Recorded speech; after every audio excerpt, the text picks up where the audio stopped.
एक बड़ी खबर इस वक्त आ रही है पड़ोसी मुल्क पाकिस्तान से। इमरान खान की सरकार यहां बच गई है। इमरान खान ने विश्वास मत हासिल कर लिया है।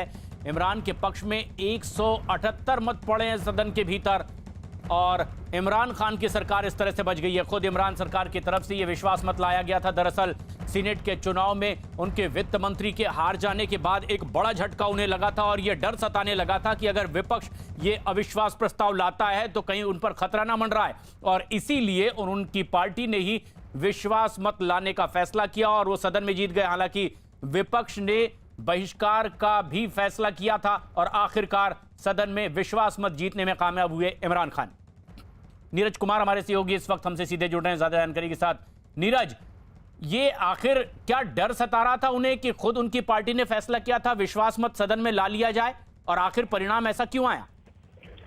प्रशांत, बिल्कुल आने वाले दिनों में विरोध के स्वर और पार्टी के अंदर और विपक्ष की तरफ से दबाव बढ़ने के डर की वजह से इमरान खान ने यह फैसला लिया था कि विश्वास मत सदन के अंदर हासिल कर लिया जाए। हालांकि 10 विपक्षी पार्टियों के गठबंधन ने विश्वास प्रस्ताव का विरोध किया था, बहिष्कार किया था और वो लोग हिस्सा नहीं लिए थे, लेकिन 178 वोट इमरान खान को जरूर मिले हैं। लेकिन विपक्ष का मानना है कि नैतिक तौर पर इमरान खान की हार हुई है। जिस तरह से सीनेट में उनके उम्मीदवार की हाल ही में हार हुई है, नेशनल असेंबली में भले ही उन्होंने बहुमत हासिल कर लिया हो, लेकिन नैतिक तौर पे हार हुई और विपक्ष की ये मांग थी कि इमरान खान को अपने पद से इस्तीफा देना चाहिए और इसीलिए बहिष्कार किया गया था प्रोटेस्ट का बाकी विपक्षी पार्टियों के गठबंधन की तरफ से। लेकिन अब जबकि उन्होंने सदन में बहुमत हासिल कर लिया है, विश्वास मत हासिल कर लिया, तो एक बात साफ है कि सरकार उनकी भले बची रह जाए, लेकिन आने वाले दिनों में उन पर विपक्ष की तरफ से दबाव बना रहेगा और सरकार चलाने में मुश्किल जरूर होगी। नीरज, लेकिन सीनेट में उनके अपने खुद के वित्त मंत्री हार गए थे। वो खुद आरोप लगाते नजर आए थे कि पैसे लेकर लोगों ने क्रॉस वोटिंग तक की है। आखिर क्या उन्हें यह महसूस नहीं हुआ कि ये अब फूट दिखाई देने लगी थी, लोग उनका साथ छोड़ रहे थे? बिल्कुल, ये दिखाई दे रहा था उन्हें प्रशांत, लेकिन सीनेट के चुनाव में जिस तरह से उनके वित्त मंत्री की हार हुई, उससे एक बात और साफ है कि आपका जनाधार जो है आम जनता में, या माफ कीजिएगा, जिस तरह से जनाधार और जिस तरह से आपको चुनावी जीत हासिल करनी चाहिए थी, वो कहीं ना कहीं सरकार में अविश्वास को दर्शाता है और इसीलिए तमाम विपक्षी पार्टियों ने आज बहिष्कार करने का फैसला किया था फ्लोर टेस्ट का। और जिस गठबंधन से उनके उम्मीदवार की हार हुई थी, उनका तो बार बार ये कहना है कि इमरान खान को अब अपने पद पे रहने का कोई अधिकार नहीं, विश्वास मत हासिल करने के बाद भी। तो भले ही ये डर इमरान को सता रहा था कि कहीं विपक्ष उनके खिलाफ अविश्वास प्रस्ताव न लाए, उससे पहले ही उनकी पार्टी की ओर से ये विश्वास मत लाया गया, विपक्ष ने बहिष्कार किया और इमरान विश्वास मत जीतने में कामयाब रहे।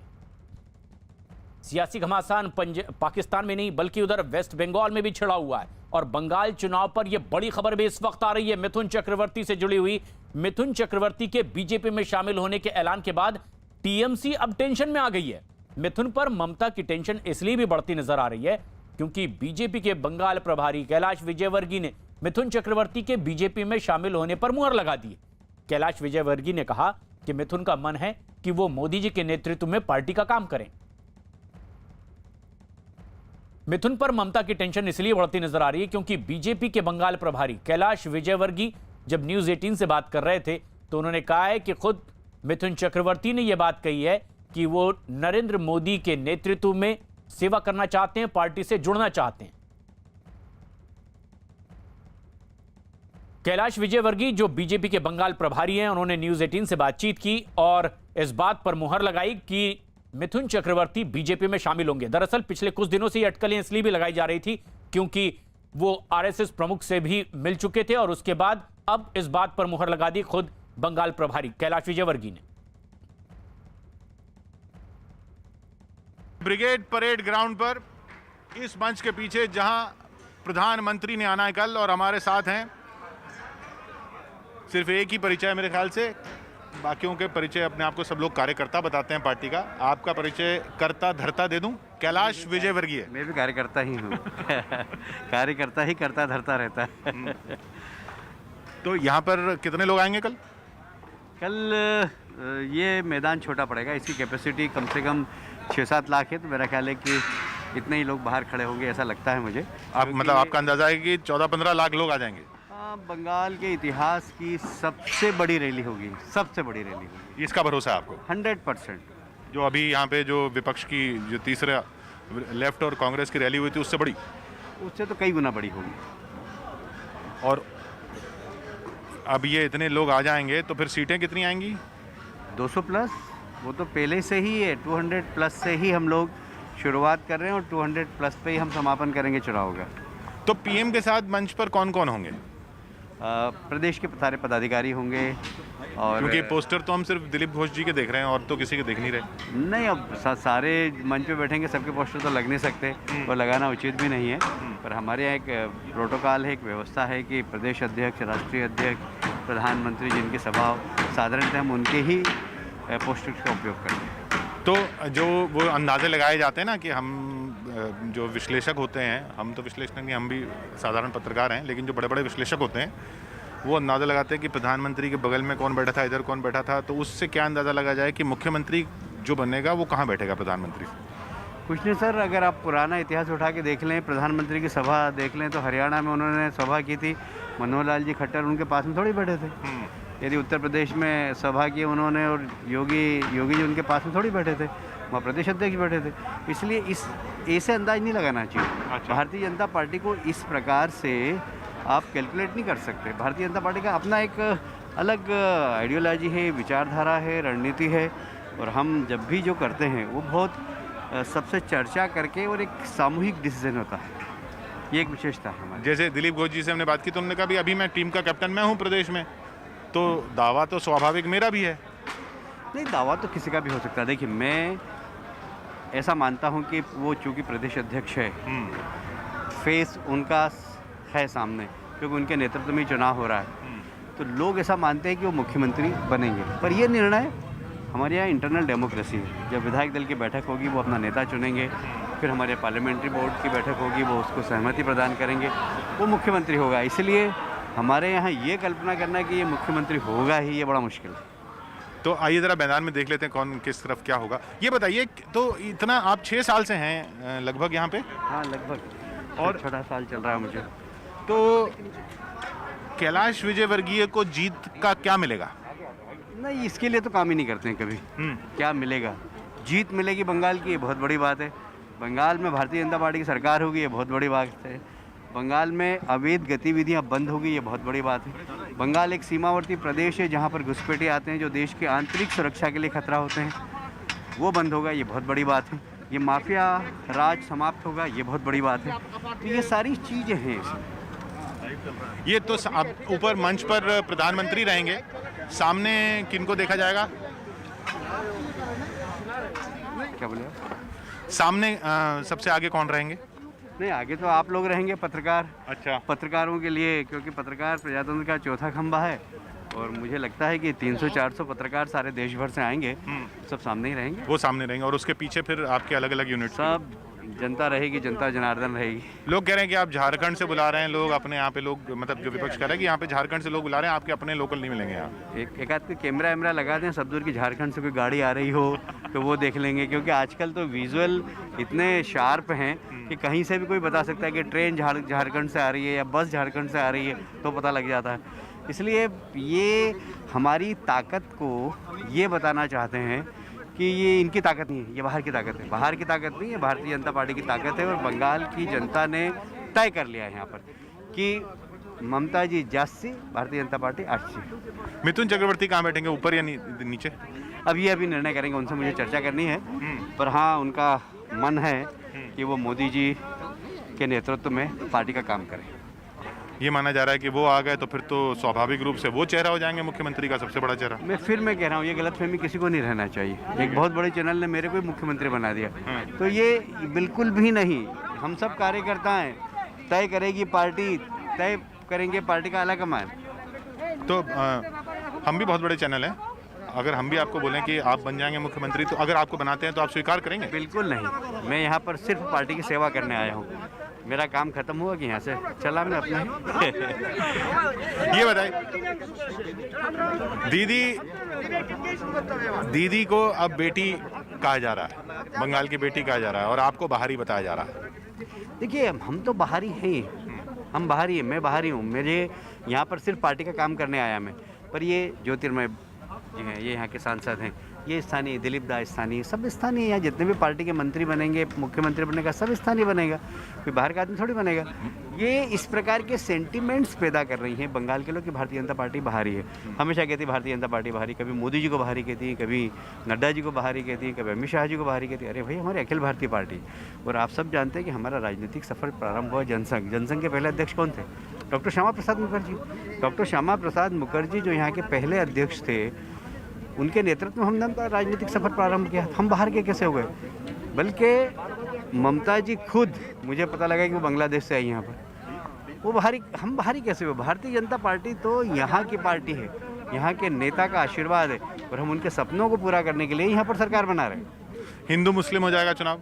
बिल्कुल नहीं, सिर्फ विकास, डेवलपमेंट, टोलाबाजी समाप्त, माफिया समाप्त, एक स्वच्छ प्रशासन, बेरोजगार नौजवानों को रोजगार, इंडस्ट्रियलाइजेशन, ये सब हमारे इश्यूज।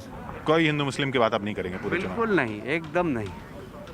उससे आपको फ़ायदा भी तो होता है, लेकिन फायदे और नुकसान की बात नहीं है। जनहित में, देश हित में और समाज हित में क्या, हम उसी लिए काम करते हैं। आखिर में कैलाश जी, सीटें आपने कहा 200 आ रही हैं, लेकिन जो बताया जाता है कि भाई जो ज़िले हैं जहां आप ज़्यादा ताकतवर हैं, वहाँ सीटें कम हैं, और जो ज़िले जहाँ वो ताकतवर हैं वो सीटें ज़्यादा हैं। तो इस वाले मैथमेटिक्स को कैसे बदलेंगे? क्योंकि ये मैथमेटिक्स तो है। देखिए, सारे मैथमेटिक्स बदलेंगे। हम 200 सीट जीतेंगे, और कहाँ से जीतेंगे? जहाँ हम खड़े हैं, ये पूरा इलाका ऐसा माना जाता है कि टीएमसी का कब्जा है। सबसे ज़्यादा सीटें हम यहीं से जीतेंगे, और बाकी जहाँ से जीतेंगे वो तो जीतेंगे। जय श्री राम ही होगा? 100% भारतीय जनता पार्टी की जीत होगी। वो कहती हैं कि यहाँ तो जय सिया राम होता है। जय श्री राम और जय श्री राम में कोई फ़र्क थोड़ी है। श्री सीता का ही नाम है। अब किसी में अगर ना समझी हो तो मैं क्या कर सकता हूँ। बहुत बहुत शुक्रिया हमसे बात करने के लिए कैलाश जी। कैलाश विजयवर्गीय हमारे साथ थे इस मोदी जी की रैली से पहले ब्रिगेड परेड ग्राउंड पर। और कैलाश विजयवर्गीय ने इस बात पर भी मुहर लगाई कि मिथुन की खुद इच्छा है कि वो पीएम मोदी के नेतृत्व में पार्टी से जुड़े, और मिथुन के बीजेपी में शामिल होने पर मुहर लगने के बाद ममता खेमे में टेंशन बढ़ती नजर आ रही है। टीएमसी के मदन मित्रा का दावा है कि एक नहीं कई मिथुन भी अगर बीजेपी में शामिल हो जाएं, तब भी बंगाल में कुछ नहीं कर पाएंगे और जीत टीएमसी की ही होगी। टीएमसी नेता मदन मित्रा हमारे साथ हैं। दादा, मिथुन चक्रवर्ती बीजेपी के मंच पे। मैंने भी सुना है। हाँ, कैलाश विजयवर्गीय ने न्यूज़ 18 इंडिया से एक्सक्लूसिव इंटरव्यू में कह दिया है कि ज्वाइन कर रहे हैं। मैं और मिथुन चक्रवर्ती एक साथ कम से कम 2 महीना हेलीकॉप्टर में चक्कर दिया था सारा बंगाल को। चलिए, ये तो पसंद अपना अपना। फिर भी एक बात तो हम जरूर कहना चाहते हैं, एक मिथुन नहीं बल्कि लाखों मिथुन भी आ जाएगा, जो बंगाल से टकराएगा वो चूर चूर हो जाएगा। हमारा लीडर की नाम है, हमारा लीडर की नाम है ममता बनर्जी। हम लोग संभाल लेंगे, कोई बात नहीं। मुख्यमंत्री का चेहरा हो सकते हैं। सुनिए, बंगाल की जनता बंगाल को लड़की को चाहती है, और लड़की को नाम है ममता बनर्जी। ब्रिगेड में कल प्रधानमंत्री आ रहे हैं, दावा है लाखों की भीड़ होगी। हाँ, मैं जा रहा है मालदा में। हमारा मुद्दा है, हमारा दावा है कि 2 लाख आदमी होगा। हम भी जा रहे हैं मालदा गाजोल में। ऐसा कोई बात नहीं है। मुख्यमंत्री आएगा, अरे बच्चे प्राइम मिनिस्टर आएगा। इतना पैसा, इतना ये लाखों आदमी कोई बात है? 10 करोड़ तो हमारा जनता है। लाखों आदमी उसका मैदान में होगा, और 10 करोड़ जनता ममता को साथ देंगे वोट का दिन। पश्चिम बंगाल में जैसे जैसे पहले चरण के मतदान की तारीख नजदीक आती जा रही है, वैसे वैसे चुनावी घमासान अब और भी ज्यादा तेज होता जा रहा है। चुनावी समर के लिए बीजेपी और टीएमसी ने पूरी ताकत भी झोंक दी है। बीजेपी की ओर से कल प्रधानमंत्री नरेंद्र मोदी कोलकाता के ब्रिगेड परेड ग्राउंड में रैली करेंगे, तो वहीं टीएमसी ने कोलकाता में पीएम की रैली से पहले ही पूरे शहर को ममता बनर्जी के पोस्टर से पाट दिया है। बीजेपी भी अब पीएम की रैली को कामयाब करने में कोई कोर कसर नहीं छोड़ना चाहती। ब्रिगेड परेड ग्राउंड में पीएम की रैली के लिए मंच सजने लगा है, और अब सड़क के किनारे भी पीएम के होर्डिंग, बैनर, कटआउट दिखाई देने लगे। ये 2 तस्वीरें ऐसे में जबकि कल का दिन बेहद अहम मान रही है बीजेपी, क्योंकि प्रधानमंत्री की रैली कोलकाता के ब्रिगेड परेड ग्राउंड में होने जा रही है, और बीजेपी का दावा यह है कि अब तक की सबसे दिव्य, भव्य और कामयाब रैली होगी, सबसे बड़ी रैली होगी प्रधानमंत्री की, जो कल कोलकाता में होगी। तो वहीं दूसरी तरफ अब जबकि कल के इस कार्यक्रम के लिए मंच सजने लगा है, लोग अभी से यहां जुटने लगे हैं और बीजेपी की तैयारी के जवाब में पूरे कोलकाता में टीएमसी ने ममता बनर्जी के पोस्टर लगा दिए हैं। ऐसी कोई जगह कोलकाता में नहीं दिखाई दे रही जहां ममता बनर्जी के पोस्टर ना लगे हों।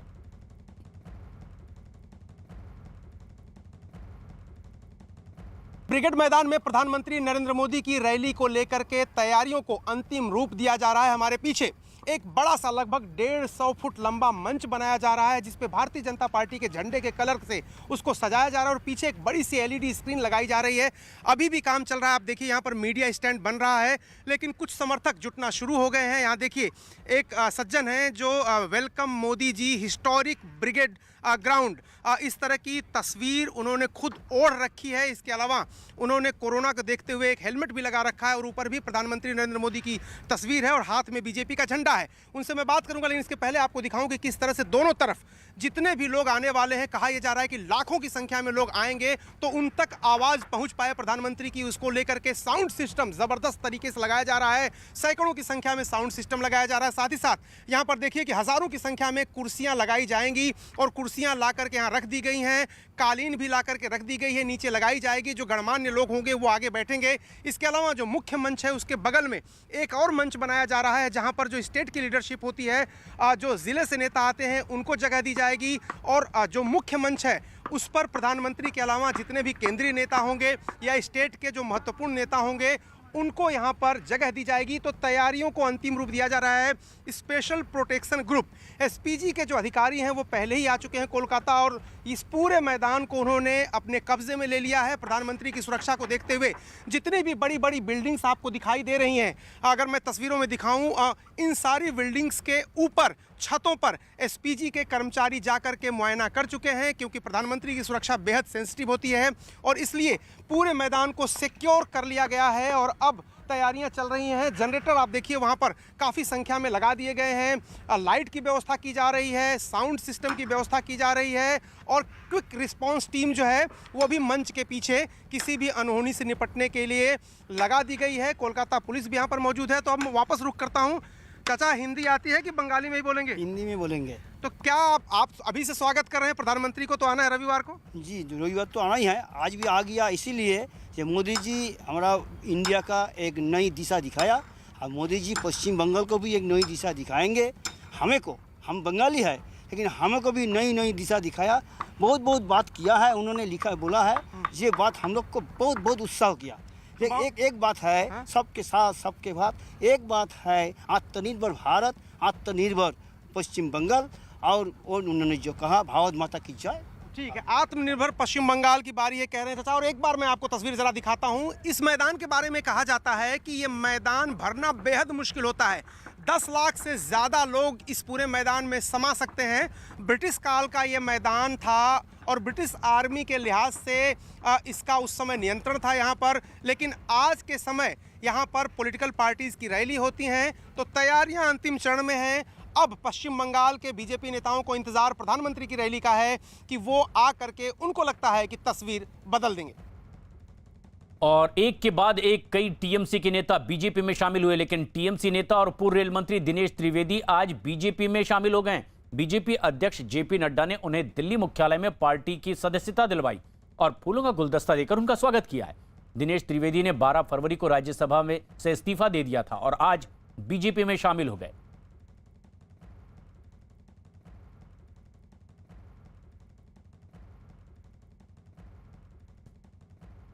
मुझे बहुत खुशी हो रही है कि दिनेश त्रिवेदी जी को भारतीय जनता पार्टी में हम शामिल कर रहे हैं और उन्होंने इच्छा जाहिर की कि वो भारतीय जनता पार्टी के सदस्य के रूप में देश की सेवा आदरणीय नरेंद्र मोदी जी के नेतृत्व में करना चाहते हैं। मैं अपनी ओर से और अपने सभी साथियों की तरफ से और करोड़ों कार्यकर्ताओं की तरफ से उनका हार्दिक अभिनंदन करता हूं, स्वागत करता हूं। दिनेश त्रिवेदी जी का राजनीति में एक लंबा अनुभव रहा है और उन्होंने एक यात्रा, जिसको हम कह सकते हैं कि वैचारिक यात्रा राजनीति में की है। सत्ता को दरकिनार करते हुए, विचार की लड़ाई लड़ते हुए, एक बहते हुए पानी की तरह उन्होंने अपना जीवन, राजनीतिक जीवन गुजारा है। ऐसे विचारशील व्यक्ति भारतीय जनता पार्टी में शामिल होते हैं, ये दो बातों को इंगित करता है।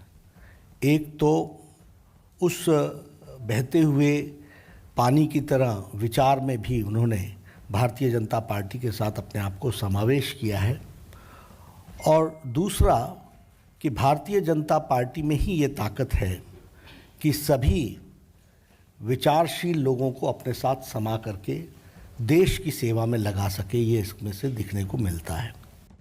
बीजेपी में शामिल होने के बाद दिनेश त्रिवेदी ने खुशी जताई और दावा किया कि टीएमसी के कई और नेता भी बीजेपी में शामिल होना चाहते हैं। इस वक्त हमारे साथ मौजूद है दिनेश त्रिवेदी जी, उनसे बात करते हैं। सर, अभी आप बीजेपी में हैं, आधिकारिक तौर पर अब आप जनता के सामने जाएंगे, अभी तक आप किसी पार्टी में जाएंगे, किस तरीके से क्या फोकस होगा आपका कैंपेन में? कैसे लोगों को बताएंगे कि चीज़ें जो हैं वो सही नहीं हुई? नहीं, फोकस होता है जनता का। जो हमने अभी कहा कि पॉलिटिकल पार्टीज आज परिवार की पार्टी होगी, परिवार विशेष, परिवार सर्वोपरि होता है। भारतीय जनता पार्टी में जनता सर्वोपरि है और जनता अच्छी तरह से चाहती है बंगाल में कि हमें परिवर्तन चाहिए। जो 2011 में परिवर्तन की बात की थी वो सत्ता की परिवर्तन थी, व्यवस्था की नहीं थी। व्यवस्था बिल्कुल चरमरा गई है, हर जगह तोलाबाजी, हर जगह कटमनी, हर जगह करप्शन। ये बंगाल की संस्कृति नहीं है। बंगाल की संस्कृति है पीस एंड प्रॉस्पेरिटी। जो बंगाल आज देखता है उसको दुनिया कल देखती है। Whatever Bengal thinks today, people think tomorrow. मतलब बंगाल की जो दूरंदृष्टि है वो बरकरार करनी है, यही सवाल है। और जनता आज परिवर्तन के लिए तैयार है। जो भी बड़ा नेता है ना, आज हम कॉन्फिडेंटली कहना चाहते हैं, विश्वास के साथ, हर बड़ा नेता चाहे टीवी में आकर जो भी बात करे, हर बड़ा नेता चाहता है कि टीएमसी छोड़ दे। उनकी लाचारी है, नहीं छोड़ सकता है। मेरी ऐसी कोई लाचारी नहीं थी।